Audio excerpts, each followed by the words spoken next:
राधानगरी हुडा road दरम्यान महावितरणचा विजेचा pole पूर्णपणे सडला आहे. तो केव्हाही पडू शकतो. गेल्या 3 वर्षांपासून हा पोल बदलण्याची मागणी होत असतानाही महावितरणकडून मात्र दुर्लक्ष होत आहे.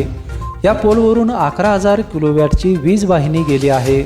उपरीकर मळ्याजवळ असणारा हा पोल पूर्णपणे सडला आहे. त्यामुळे तो केव्हाही पडण्याची शक्यता आहे. त्या पोलजवळील शेतीत शेतकरी भीतीच्या छायेखाली काम करत आहेत. गेल्या 3 वर्षांपासून महावितरणकडे हा पोल बदलण्याची मागणी होत आहे. मात्र महावितरणचे अधिकारी दुर्लक्ष करीत आहेत.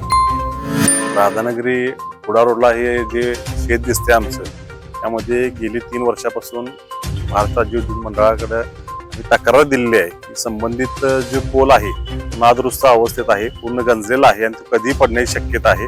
त्याचबरोबर जी लाईन आहे त्यावरची 11,000 केव्ही लाईन जी आहे ती जितकं अंतर पाहिजे आहे तितकं अंतर त्याला नाही आहे. मधला जो 2 पोल मधला अंतर जादा असल्यामुळे ती लाईन खाली आली.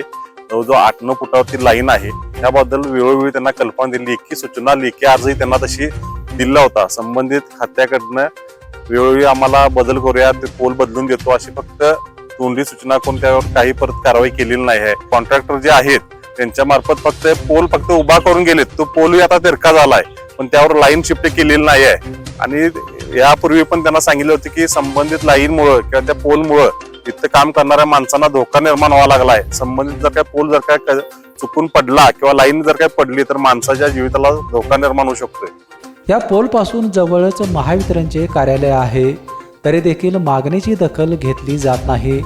या पोलमुळे कोणाचे तरी नुकसान होण्याची वाट महावितरण पाहतही का, असा सवाल आता उपस्थित केला जात आहे. पेपेंसाठी राधानगरीहून उत्तम पाटील.